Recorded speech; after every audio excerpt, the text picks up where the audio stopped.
Hi everyone, in this video we're going to look at different types of quadrilaterals. The first type of, or the first I guess class of quadrilateral we're going to look at are the convex quadrilaterals. Quadrilaterals, the word quad means four, means a four-sided shape. So a quadrilateral that is convex has something to do with the angles. That means that the angles, convex means that the angles, okay, inside the quadrilateral, and it doesn't matter what shape the quadrilateral is. Okay, I can bend it all out of shape. It actually doesn't really matter. The angles of a convex quadrilateral are all less than 180 degrees. Okay, so they could be acute or obtuse, but they cannot be reflex. Okay, another way to think of a convex quadrilateral is that all the angles on the outside, so these angles, okay, on the outside, are all reflex. Okay, that one is also reflex. This one here is also reflex. This one here is also reflex. So we have four reflex angles on the outside. So this is a convex quadrilateral. Okay, now let's compare it to non-convex. So I'm just going to take this off the board there for a moment.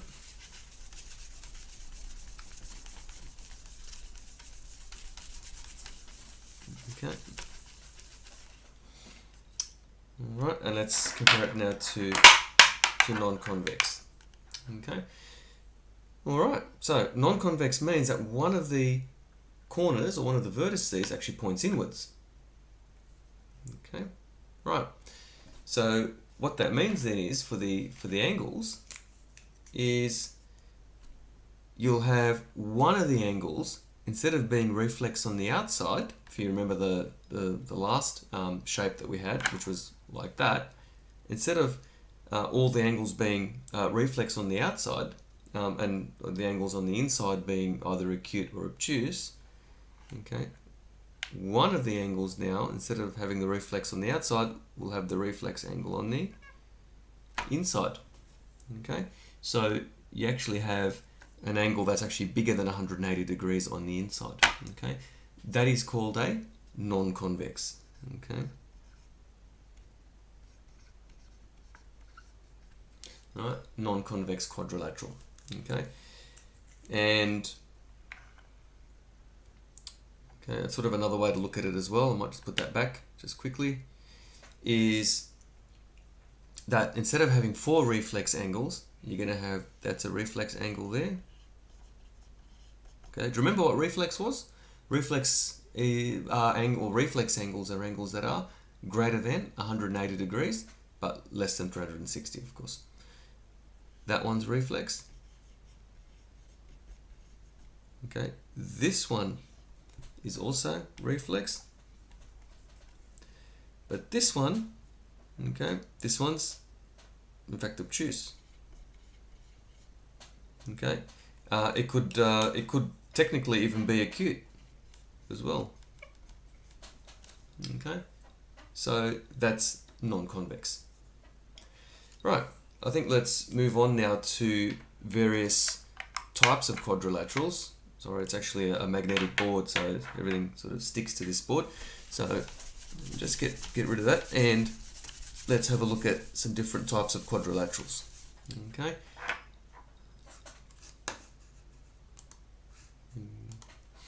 Okay, the first type of quadrilateral we're going to look at. Okay, and I might build it like this, and I might use one of the short side there. Yep. Okay, is a trapezium. Okay, and a trapezium will have two sides parallel, but another two sides that are non-parallel. Okay, there's another trapezium that I built which is a bit clearer. Okay, so if I straighten that out there, so that would be another example of a trapezium, just a bit clearer, than a little bit more apparent than the other shape that I put together. Okay, you can see that the red bar at the bottom and the green bar at the top are in fact parallel to each other. If you remember parallel, they're indicated by lines that look like this. Okay, two lines that run in the same direction with arrows. Okay, so they're parallel. The blue bars are not parallel. They will eventually, you know, meet up if you sort of they keep going. Okay, so that's a trapezium.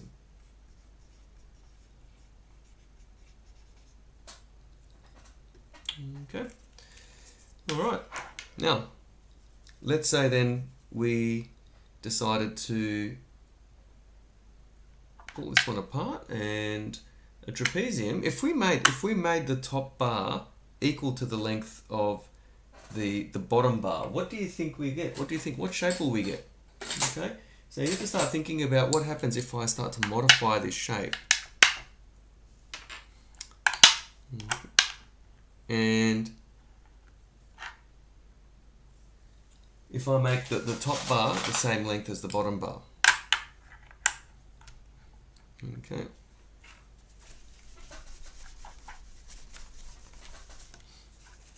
I'll just clean the board quickly there. Okay, we get a. Okay, I'll just try to straighten that out a little bit. Yep, we get a rectangle.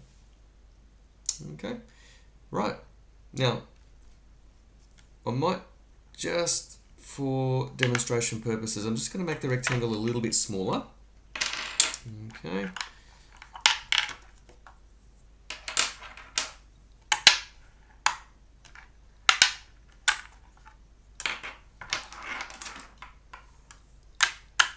Okay, it's a little bit easier to work with there. Okay, so there's our smaller rectangle. Okay, rectangles have opposite sides equal. Okay, so the two red bars are equal in length, the two green bars are equal in length, and you also have 90-degree angles here. Okay, and also opposite sides are also parallel. Now, what happens if I push the shape out of form a little bit? What do we get? Okay, I'll push it back again. Okay, push it back into its rectangle shape. Okay, just have a look what's happening to the bars. Okay, the red bars are still the same length. Okay, the green bars are still the same length. They haven't become any longer or any smaller. Okay, and are they still parallel to each other? Yep. The red bars are still going in the same direction, and the green bars are also traveling in the same direction. So it's also it's still parallel. Okay, opposite sides are equal and parallel, but we don't have the 90-degree angles anymore. Okay, the 90-degree angles now are gone. And what shape do we call that? It begins with P. It's a parallelogram. Okay, so I might write that there.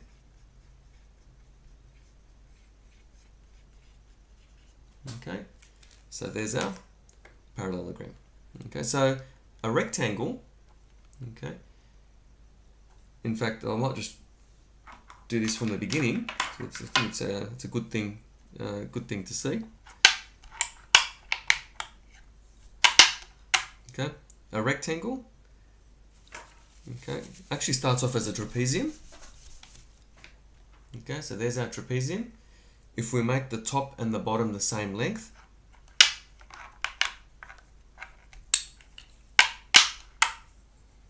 okay, a trapezium turns into a rectangle. And if we push the rectangle, okay, just out of shape a little bit, or just push one of the corners, okay, okay, it turns into a parallelogram. All right. Now, let's have a look at let's go back to the rectangle again. Now, what if I made all the sides equal? So, as well as the top and the bottom being equal to each other, but also the green bars being equal in length to the red bars. What sort of a shape would we get then? So it's good for you to see the relationship between all these shapes, in fact. So that's that. No surprises with what we're going to get now. We'll get a square. Okay, so I'll just straighten that out there. Yep. So a square really is a special type of rectangle. It's a special type of rectangle where all the sides are equal, and we also have 90-degree angles in the vertices or inside. In all vertices, the internal angles are all 90 on each vertex. Now, just like with the rectangle and the parallelogram, if we push the square out of form, okay, so just so that it's a square that's basically just pushed off to an angle, what do we get? It's a, what do we call it? Begins with R. It's a rhombus. Okay, so a rhombus and a parallelogram are basically or very much the same shape, or very similar shapes. I wouldn't say the same, but very, very similar shapes, share very similar properties. So there you go back to the square again. Okay, again, push it out of shape. Okay, what do you notice? Again, all sides are equal in length, and opposite sides, okay, are parallel to each other as well. So these two are traveling in the same direction, okay, and these two sides here are also traveling in the same direction as well. Okay, so that's a rhombus. Okay, so a rhombus and a square are basically the same shape, you could say. A square is in fact a very special type of rhombus. Okay, we can't say that a rhombus is a square. That's incorrect to say that. But a square is a very special type of rhombus. Okay, it's where the angles become 90 degrees.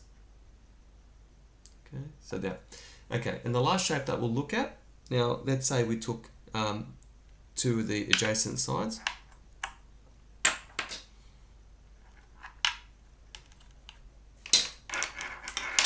And we made them the same length, but same length to each other, but shorter than the red sides.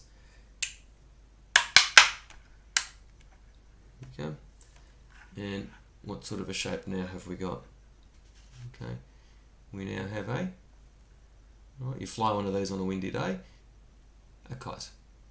Okay, so kites again, kind of a very special shape on its own. It's very much, it's kind of like a rhombus in a way, but it's a rhombus that's a kind of a strange kind of rhombus where the opposite sides are most certainly not equal. It's actually the adjacent sides that are equal. Okay, just adjacent means this next to, so these two sides are equal and these two sides are equal as well, okay, in length, and this is what we call a kite. Okay, so hopefully you can see the relationship now between the various shapes, okay, and understand that when we talk about trapeziums, rectangles, parallelograms, squares, rhombuses, and kites, all you have to do is basically change one aspect of that shape and it becomes a different shape, but they're all related to it in some way. Thank you for watching, everyone.